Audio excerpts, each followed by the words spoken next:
Hi guys, welcome or welcome back to my channel, and if you're new, please consider subscribing before you exit this video. That being said, let's just dive right into it. आज मैं 2015 में आई हुई horror thriller movie poltergeist को explain करने जा रही हूँ। इसकी IMDb रेटिंग 4.9 आउट ऑफ 10 है और ये रॉटेन टोमेटो पे 29% फ्रेश है। ये मूवी 1982 में आई हुई सेम नाम की मूवी की रीमेक है और इस फ्रेंचाइज की 4th इंस्टॉलमेंट है। बाकी सारी मूवीज को भी मैं धीरे धीरे एक्सप्लेन करूंगी। इस मूवी में एक फैमिली नए घर में शिफ्ट होते हैं जहाँ पे जो उनकी सबसे छोटी वाली बेटी होती है वो एक टीवी के अंदर कैप्टिव हो जाती है। क्या वो उसको निकाल पाएंगे और क्या वो सारे बच के उस घर से निकल पाएंगे, वो हमें आगे मालूम चलेगा। मूवी की शुरुआत होती है हमको एक फैमिली को दिखाते हुए जो अपने नए घर में शिफ्ट होने जा रहे हैं। गाड़ी में ग्रिफिन, केंड्रा, मैडिसन अपने पेरेंट्स के साथ होते हैं और वो अपने नए घर की तरफ जा रहे होते हैं। जब वो लोग फाइनली अपने घर पे पहुँचते हैं तो उनके घर की रियल एस्टेट एजेंट उनको वहाँ बाहर मिलती है। वो लोग घर के अंदर जाते हैं सारे मिलके और घर को एक्सप्लोर करने लगते हैं। ग्रिफिन को यहाँ पे उसकी बहन मिलती है जो दरवाजे पे खड़ी है अलमारी के और किसी से बात कर रही है। और जब ग्रिफिन मैडिसन से पूछता है कि वो क्या कर रही है तो वो कहती है कि वो किसी से भी बात नहीं कर रही, जिसके बाद वो भाग के बाहर चली जाती है। एरिक को यहाँ पे एक बेसबॉल ग्लव मिलता है जो वो दे देता है ग्रिफिन को खेलने के लिए, जब उनका सारा सामान ट्रक के थ्रू वहाँ पर आ गया होता है। यहाँ पे जब ग्रिफिन खेल रहा होता है तो उसकी जो बॉल होती है वो एक पेड़ में जाके फंस जाती है। वो जाता है अपनी बॉल को लाने के लिए और यहाँ देख के लग रहा है कि वो धीरे धीरे परेशान दिखाई दे रहा है जब वो पेड़ की तरफ देख रहा होता है। अचानक से वहाँ पे बहुत जोर से हवा चलती है और कुछ आवाज भी सुनाई देता है, जिसके बाद वो बहुत ज्यादा डर जाता है। वो भाग के अपनी माँ के पास जाता है वार्न करने के लिए और यहाँ पे उसकी माँ उसको बोलती है कि कुछ भी नहीं है और उसकी बात को इग्नोर करती है जब वो अपने सामान को अनपैक भी कर रही होती है साथ साथ। और जल्दी वो अपने बेटे को बोलती है कि वो उसके साथ आए अपना नया कमरा देखने के लिए जो एटिक में है। देख के लग रहा है कि अभी फिलहाल ये फैमिली को कोई फाइनेंशियल प्रॉब्लम्स चल रही हैं और उनको इस घर में सेटल होना पड़ रहा है। शाम हो जाती है और ग्रिफिन यहाँ पे मैडिसन के कमरे में आता है और वो यहाँ पे उसको एक मैजिक ट्रिक दिखाती है जहाँ पे उसको अपने अलमारी के दरवाजे पे जब वो नॉक करती है तो उसके सर के बाल खड़े होते हैं। दोनों साथ में इस चीज को लेके मजे करते हैं और बिल्कुल भी इस बात की चिंता नहीं कर रहे होते कि अलमारी के अंदर क्या चीज है। आगे हमको दिखाया जाता है कि एमी यहाँ पे अपने कपड़े साफ कर रही है जब उसका एक इयररिंग वॉशिंग मशीन के पीछे जाके गिर जाता है और वो नीचे बैठती है मशीन के पीछे देखने के लिए अपने इयररिंग को। अचानक से वो डर जाती है जब उसका वॉशिंग मशीन एकदम से स्टार्ट हो जाता है और वो देखती है कि उसके फिंगर्स में कुछ अजीब सा लगा हुआ है। आगे चल के हमको दिखाया जाता है कि वॉशिंग मशीन के नीचे से कुछ अजीब सा लिक्विड ड्रिप करने लग गया है और इसकी वजह से वो वहाँ से चली जाती है। अगले सीन में हमको केंड्रा को दिखाया जाता है जो पैरानॉर्मल इन्वेस्टिगेशन का प्रोग्राम देख रही है। जब उसकी माँ उसके कमरे में आती है और बोलती है कि वो वॉल्यूम कम करे टीवी का क्योंकि समय हो चुका है दोनों बच्चों के जाके सोने का, जिसके बाद वो दोनों बच्चों के पास जाती है और उनको बोलती है कि समय हो गया है सोने का तो वो सोने की तैयारी करें। जब वो यहाँ पे ग्रिफिन को टक इन कर रही होती है बेड में तो ग्रिफिन उसको बोलता है कि उसको अंधेरे से डर लग रहा है, जिसपे वो रिस्पॉन्स देती है कि कोई भी चीज नहीं है डरने के लिए और वो उसके लिए एक नाइट लाइट को ऑन छोड़ देती है। यहाँ पे देख के लग रहा है कि ग्रिफिन को नींद नहीं आ रही है इतनी आसानी से, तो आगे जाके वो दरवाजा खोलता है एक स्टोरेज रूम का जहाँ पे उसको एक लाल रंग का बॉल दिखाई देता है जो किसी तरह के थ्रेड से हैंग कर रहा है। जब वो बॉल को निकालने की कोशिश करता है तो ऊपर से बहुत सारे टॉयज उसके ऊपर आके गिरते हैं जिससे वो डर भी जाता है। वो अचानक से इस बात से भी डर जाता है कि जो रेड बॉल था वो एक्चुअली में बॉल नहीं है बल्कि एक क्लाउन की नाक है। ये सारी चीज उसके लिए इतनी ज्यादा हो गई होती है कि वो भाग के अपने पेरेंट्स के रूम में जाता है। यहाँ पे दोनों पेरेंट्स थोड़ा कोजी अप होने का स्टार्ट किए ही होते हैं कि फादर यहाँ डिसाइड करता है कि वो जाएगा ग्रिफिन के कमरे में जिससे कि वो उसको शांत कर सके। इसके बाद जब एरिक जाता है स्टोरेज रूम को देखने के लिए तो वहाँ पे एक स्क्विरल होती है जो उस पे कूद जाती है। इसको देख के ग्रिफिन यहाँ पे अपने कमरे में सोने को ही मना कर देता है जब तक कि वो लोग स्क्विरल को पकड़ नहीं लेते। तो वो जाता है अपने पेरेंट्स के साथ ही सोने के लिए उनके बेड पे। एक बार जब सारे लोग सो जाते हैं तो दिखाई देता है कि घर की जो लाइट्स हैं वो फ्रिकल करने लगी हैं। ग्रिफिन की यहाँ अचानक से नींद खुलती है जब उसको आवाजें आने लगती हैं कहीं से, जैसे कि कोई किसी से बात कर रहा हो। वो जाता है आवाज को फॉलो करते हुए लिविंग रूम तक और वहाँ पे उसको उसकी बहन दिखाई देती है जो टीवी के सामने बैठी हुई है। जब वो अपनी बहन से पूछता है कि वो क्या कर रही है तो उसकी बहन उसको बोलती है कि वो लोग आ रहे हैं, जिसके बाद हमें बहुत सारे अलग अलग हाथ दिखाई देते हैं टीवी के अंदर से।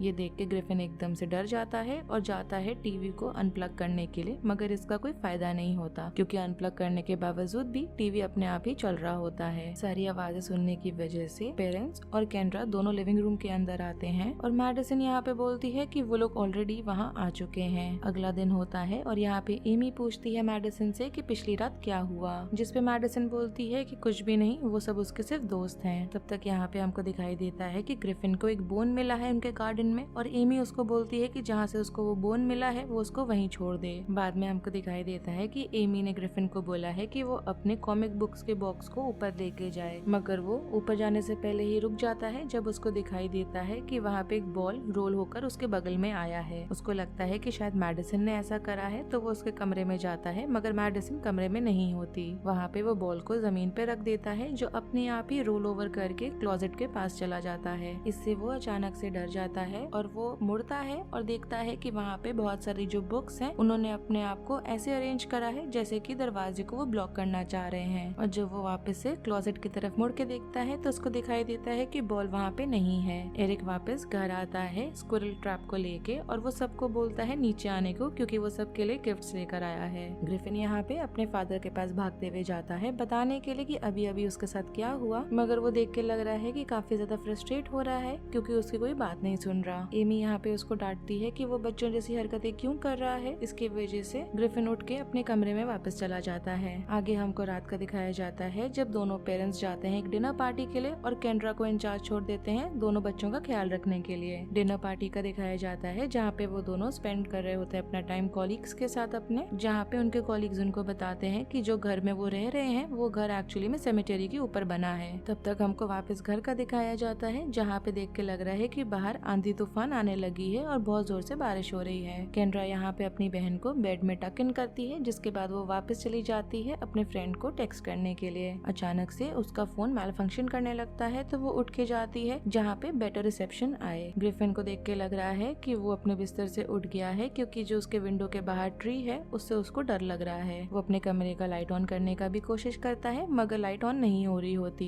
इन सारी चीज से डर के वो वापस से जाता है अपने बेड पे और अपने सर पे अपना ब्लैंकेट रख लेता है और खुद को कन्विंस करने की कोशिश कर रहा होता है कि वहाँ पे कोई भी चीज नहीं है जिससे उसको डरना चाहिए। केंड्रा को दिखाया जाता है जो अपने घर के लॉन्ड्री रूम में गई है जब उसको वहाँ पे एक दरवाजा खुलने की आवाज आती है। जब वो यहाँ पे फ्लोर का एक पीस जो डैमेज हो चुका है उसको हटाती है तो देखती है कि ब्लैक कलर का जो लिक्विड है वो बाहर आने लगा है। उसको ऐसा भी फील होता है कि वहाँ पे कुछ प्रेजेंस है, तो वो एकदम से मुड़ती है और जैसे ही वो मुड़ती है तो वो अपने पीछे एक बहुत ही टेरिफाइंग सी चीज देखती है। वो उठ के भागने वाली होती है और वहाँ पे लाइट भी फ्रिकल करने लगती है, मगर इसके पहले कि वो भाग सके जो लिक्विड बाहर निकल रहा होता है फ्लोर में से, वहाँ से एक हाथ बाहर आता है जो उसका पैर पकड़ लेता है। वो यहाँ पे मदद के लिए चिल्लाने लगती है और जो दरवाजा होता है कमरे का वो अपने आप ही बंद हो जाता है। ग्रिफिन को यहाँ पे एक टॉर्च मिलता है और वो उसको ऑन करता है और उसको दिखाई देता है वो टॉय क्लाउन। उस टॉय क्लाउन को अचानक से वहाँ देख के वो डर जाता है, जिसकी वजह से उसके हाथ से टॉर्च भी गिर जाता है। जब वो वापस से उसको उठा ही रहा होता है तब वो ये भी नोटिस करता है कि जो टॉय क्लाउन है उसका जो नोज है वो वापस से हैंग करने लग गया है उसके बैक की तरफ। शुरू में तो ग्रिफिन को लगता है कि हो सकता है कि उसका फादर उस पर ट्रिक्स खेल रहा हो, मगर जैसे ही वो पीछे मुड़ता है तो जो टॉय क्लाउन होता है वो उस पर छलांग मार देता है। ग्रिफिन यहाँ किसी तरह से मैनेज करता है उस टॉय क्लाउन को अपने ऊपर से हटाने का, जिसके बाद वो उसके मुंह को मार के स्मैश कर देता है। इसके बाद वो एकदम से उठता है और मैडिसन के कमरे में जाता है और उसको बोलता है चाहे कुछ भी हो जाए वो क्लोजेट से दूर रहे। जिसके बाद वो अपनी बहन को देखने के लिए जाता है, मगर स्टेयरकेस पे कोई अनसीन सा फोर्स उसको बीच में ही रोक देता है। दूसरी तरफ हम केंड्रा को देख पाते हैं जो अपने पैर को किसी तरह से उस हाथ से छुड़वा पाई है और वो दरवाजे तक भाग के गई है, जहाँ पे वो मदद के लिए चिल्ला रही भी है। यहाँ पे हम देख पाते हैं कि ग्रिफिन को किसी पेड़ ने पकड़ रखा है और वो उसको घर से बाहर लेके जा रहा है। ग्रिफिन यहाँ पे मदद के लिए बेग कर रहा होता है मगर कोई भी आ नहीं पा रहा होता। मैडिसन यहाँ पे नोटिस करती है कि जो उसके कमरे का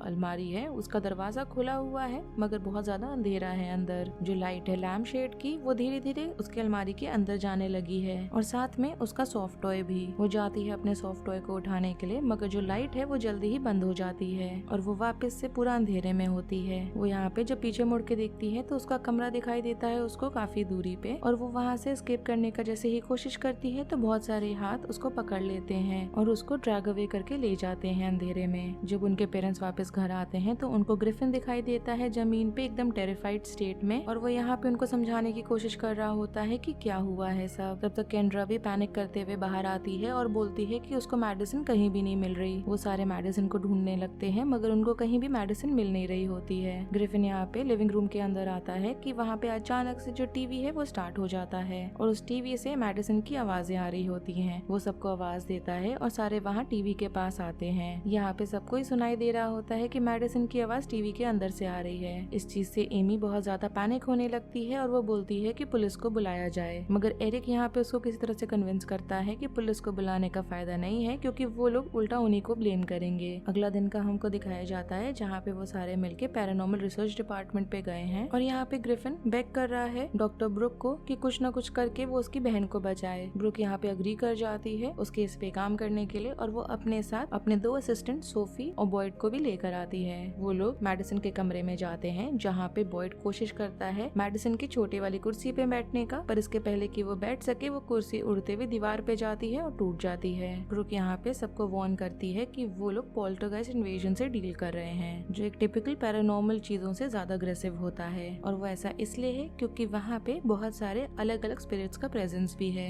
इसके बाद वो जो टीम है वो अलग अलग इक्विपमेंट पूरे घर के अराउंड लगाती है और बॉयड यहाँ पे ग्रिफिन को रोकता है और उसको बताता है कि वो लोग बहुत सारे पैसे कमा सकते हैं अगर वो लोग इस चीज का शो बनाते हैं टीवी पे दिखाने के लिए। ग्रिफिन यहाँ पे बोलता है कि उसको पैसों की परवाह नहीं है, वो बस चाहता है कि उसकी बहन उसके पास वापस आ जाए और जिंदा आए। बॉयड इसके बाद क्लोजेट में जाता है एक हीट सेंसर को इंस्टॉल करने के लिए और वो जैसे ही क्लोजेट के एक दीवार पे ड्रिल करने वाला होता है कि वहाँ पे एकदम से बड़ा सा छेद बन जाता है। इसके बाद जब ड्रिल अंदर होता है उस होल के, तो बॉयड यहाँ पे ड्रिल को वापस से निकालने की कोशिश करने लगता है, मगर लग रहा है वहाँ पे कोई जो चीज है वो उसको अंदर खींच रही है और दूसरी तरफ वो जो ड्रिल है वो उसके फेस के बहुत ही क्लोज बाहर आया है। जब वो अपना हाथ किसी तरह से बाहर निकाल पाता है तो वो देखता है कि बहुत सारे रेड कलर के मार्क्स उसके हाथ में बने हुए हैं, मगर जब वो वापस वॉल की तरफ देखता है तो वॉल और उसका हाथ दोनों ही नॉर्मल हो गए होते हैं। ग्रिफिन यहाँ पे नीचे भागता हुआ जाता है जहाँ पे ब्रुक यहाँ पे इन्फॉर्म कर रही होती है कि उसकी जो बहन है वो दूसरे डायमेंशन में चली गई है और वह यहाँ ये बोल रही होती है कि किसी न किसी को जाना पड़ेगा जिससे कि मेडिसिन को वो वापस लाने का रास्ता दिखा सके, मगर यहाँ पे वो आगे ये भी बोलती है कि उनको कोई ना कोई रास्ता निकालना पड़ेगा फिगर आउट करने के लिए कि वहाँ पे जाने का कैसे करना है। बाद में आगे हमको दिखाया जाता है कि वो लोग मेडिसिन से बात करने की कोशिश कर रहे हैं टेलीविजन के थ्रू और ये प्लान काम भी कर जाता है जब वो सारे इंटरप्शंस को हटाते हैं और एमी यहाँ पे बहुत ज्यादा खुश भी हो जाती है अपनी बेटी की आवाज सुन के। वो लोग यहाँ पे मेडिसिन को वापस उनके पास लाने की कोशिश करने लगते हैं, मगर जो पोल्टरगाइस्ट होते हैं वो लोग टीवी को डिस्ट्रॉय कर देते हैं, जिसके बाद पूरे घर में अंधेरा हो जाता है। यहाँ पे जो फादर है वो फॉलो करने लगता है एक शैडो को जो मेडिसिन की तरह दिख रहा है, जो एक्चुअली में सीढ़ी चढ़ते हुए ऊपर भागने लगता है। वो वापस से क्लोजेट में जो होता है वो फिगर, और जब उसका फादर उस फिगर को टच करने की कोशिश करता है तो वो फिगर एकदम से मुड़ता है और यहाँ पे उसको दिखाई देता है कि उसका बहुत ज्यादा डिसफिगर्ड फेस है और वो देखते ही एकदम से डर जाता है। जिसके बाद वो जो फिगर है वो एरिक को धक्का इतना जोर से देता है कि वो जाके टेबल पे गिरता है। इस सारी चीज से बहुत ज्यादा एरिक इरिटेट हो गया होता है और गुस्से में होता है, जिसकी वजह से जो क्लोजेट का वॉल्स है वो चेयर के एक जो पैर बचा हुआ है उससे बार बार मारने लगता है और इसकी वजह से जो क्लोजेट है उसके अंदर पूरा लाइट बड़ा सा जलने लगता है। दूसरी तरफ हम देख पाते हैं कि ग्रिफिन ने सीलिंग पे कुछ चमकता हुआ देखा है, जिसके पास वो उसको और क्लोजली देखने के लिए गया है कि अचानक से जो टेबल का जो एक पैर था वही नीचे आके गिरता है और एंड मोमेंट पे एमी उसको किसी तरह से बचाती है उससे। ब्रुक यहाँ पे रियलाइज करती है कि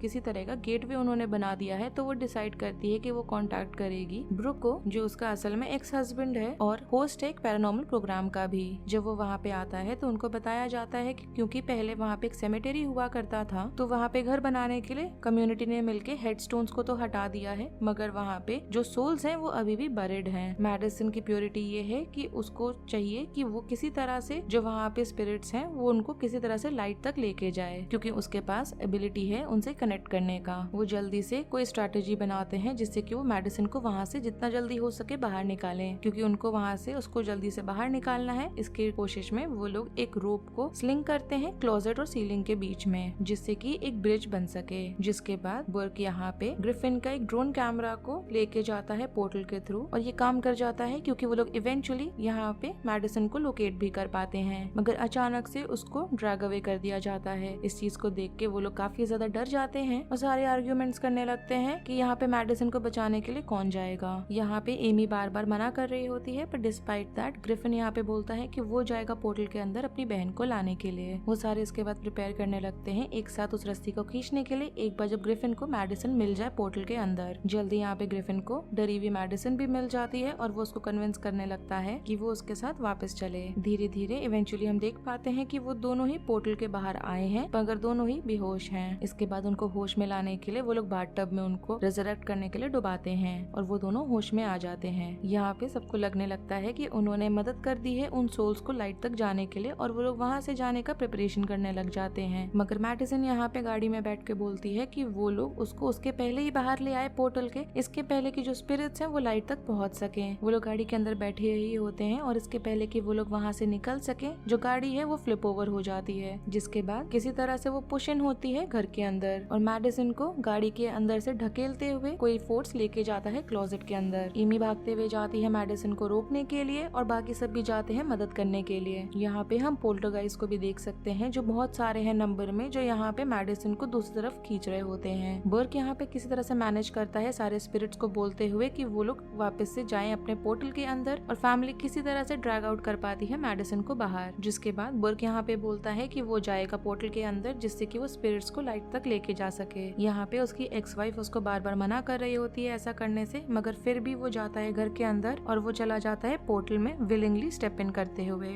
यहाँ पे फैमिली किसी तरह से बाहर अपने आप को निकाल पाती है, इसके पहले कि पूरा जो घर है वो कोलैप्स कर जाए। ब्रुक यहाँ पे उसको अपनी गाड़ी की चाबी देती है और जो फैमिली है वहाँ से ड्राइव अवे करती है। ग्रिफिन यहाँ पे गाड़ी में बैठे हुए पीछे मुड़ के देखता है और रियलाइज करता है कि बहुत बड़ा सा बीम ऑफ लाइट घर के ऊपर से जा रही है काई की तरफ, और इस चीज का इम्प्लीकेशन ये है कि जितने भी स्पिरिट्स और गोस्ट हैं वो मूव ऑन कर गए हैं लाइट में। बाद में हम देख सकते हैं कि उन तीनों की जो टीम है उन्होंने किसी तरह से बर्क को यहाँ पे लोकेट कर लिया है उसके जीपीएस की मदद से, और इस चीज का ये इंडिकेशन हुआ कि वो अभी भी जिंदा है। मूवी की एंड में हमको दिखाया जाता है कि वो जो फैमिली है वो नया घर ढूंढ रही है और उनको इवेंचुअली एक घर ऐसा भी मिलता है जो उनके पुराने घर जैसा ही दिख रहा होता है, तो वो लोग तुरंत ही वहाँ से भाग जाते हैं। मूवी की एंड में क्रेडिट सीन के बाद हमको दिखाया जाता है कि डॉक्टर ब्रुक जो है उसने उस शो को ज्वाइन कर लिया है अपने हस्बैंड के साथ और मूवी खत्म हो जाती है। अगर आपको इस मूवी की एक्सप्लेनेशन पसंद आई हो then do like the video, subscribe to my channel, share it with your friends and don't forget to follow me on Instagram. Link आपको नीचे डिस्क्रिप्शन बॉक्स में मिल जाएगा। Thanks for watching, bye.